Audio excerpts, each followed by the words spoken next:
அஸ்ஸலாமு அலைக்கும் வரஹ்மத்துல்லாஹி வபரகாத்துஹு. அல்லாஹ்வின் நல்லடியார்களே, அல்லாஹ் ஹக்கு சுப்ஹானஹு தஆலா அருள்மறையாம் திருமறையிலே கண்மணி நாயகம் ரசூலுல்லாஹி ஸல்லல்லாஹு அலைஹி வஸல்லம் அன்னவர்களது நற்குணங்களை பற்றி, நற்பண்புகளை பற்றி அதிகமாக அருள்மறையாம் திருமறையிலே நமக்கு சொல்லி காட்டியிருக்கின்றான்.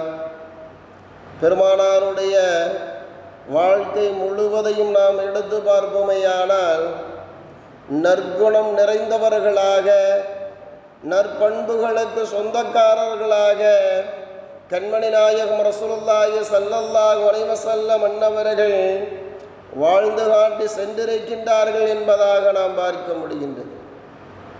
அருள்மறையாம் திருமறையிலே வல்லாஹ் ரஹ்மான் சொல்கின்றான், உங்களை நற்பண்புகள் நிறைந்தவராக நாம் படைத்திருக்கின்றோம் என்பதாக, நற்குணம் நிறைந்தவராக உம்மை நாம் படைத்திருக்கின்றோம் என்பதாக வல்லாஹ் ரஹ்மான் அருள்மறையாம் திருமறையிலே இன்னக லஅலா ஹுல்கின் அலீம் என்பதாக இவ்வாறு சொல்லி காட்டுவதை நாம் பார்க்கக்கூடியவர்களாக இருக்கின்றோம்.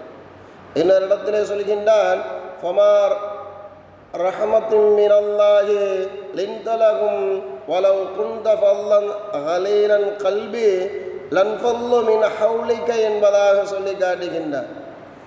அல்லாஹ்வுடைய ரஹமத்தின் காரணமாகவே நீர் அவர்களிடம் மென்மையாக கனிவாக நடந்து கொள்கிறேன். சொல்லில் நீர் கடுகடுத்தவராகவும் கடின சிந்தனை உடையவராகவும் இருந்திருப்பீரையானால் அவர்கள் உம் சமூகத்தை விட்டும் விரண்டோடு இருப்பார்கள் என்பதாக வல்லாஹ் ரஹ்மான் அருள்மறையாம் திருமறையிலே பெருமானாருடைய பண்பை பற்றி இங்கு நமக்கு சொல்லி காட்டுகின்றார். பெருமானார்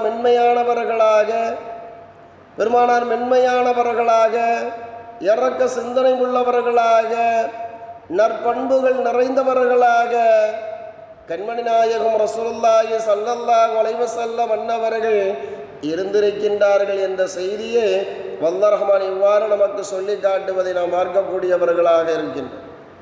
அதுபோல ஒரு மனிதர் உடல் நடுங்கிக் கொண்டு பெருமானாரிடத்தில் வருகின்றார். உடல் நடுங்கிக் கொண்டு பெருமானாரிடத்தில் வந்தார். பெருமானார் ஸல்லல்லாஹு அலைஹி வஸல்லம் அன்னவர்கள் அந்த மனிதரை பார்த்து சொன்னார்கள், சாதாரணமாக இருப்பார், சாதாரணமாக இரு. எவ்வாறு என்று சொன்னால், உலர்ந்த இறைச்சியை சாப்பிட்டு வந்த குறைஷி குலத்து பெண்ணுடைய மகன்தான் நான் என்று அவரிடம் கூறி அவரை சகஜ நிலைக்கு கொண்டு வந்தார்கள் என்பதாக நாம் பார்க்க முடிகின்றது. இந்த ஹதீஸ் இப்னு மாஜாவில் வருகின்றது. அன்புக்கினியவர்களே, அன்றைய காலத்தில் பழக்கம் இருந்தது, அரசர்களை பார்ப்பதற்கு சென்றால் சாதாரண மனிதனாக இருக்கக்கூடியவன் நடுங்கிக் கொண்டவனாக, பயந்த நிலையில் நடுங்கிக் கொண்டு அரசரை சந்திக்கக்கூடிய ஒரு நிலை அன்று இருந்தது. அதே போன்றுதான் அந்த மனிதரும் வந்தார். பெருமானாரை சந்திப்பதற்கு நடுங்கிக் கொண்டே வந்தார். பெருமானார் ஸல்லல்லாஹு அலைஹி வஸல்லம் அன்னவர்கள் சொன்னார்கள், இவ்வாறு இருக்காதே, நடுங்காதே, சாதாரணமாக இரு. நானும் உன்னை போன்ற ஒரு சாதாரண மனிதன்தான்.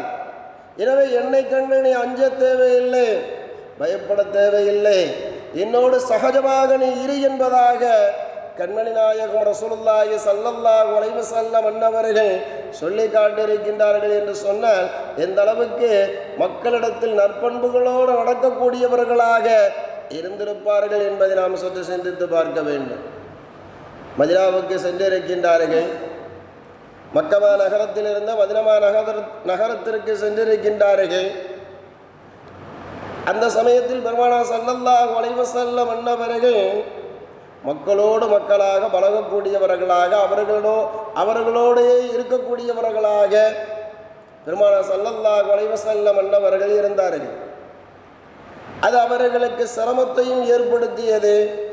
இதை பார்த்த அப்பாஸ் ரலியல்லாஹு தஆலா அன்ஹு அன்னவர்கள் மக்களிடம் கலந்து ஆலோசனை செய்தார்கள். மக்களிடம் கலந்து சஹாபாக்களை எல்லாம் ஒன்று கூட்டி எல்லோரிடத்திலும் ஆலோசனை கேட்டார்கள். பெருமானார் நம்மோடு கலந்து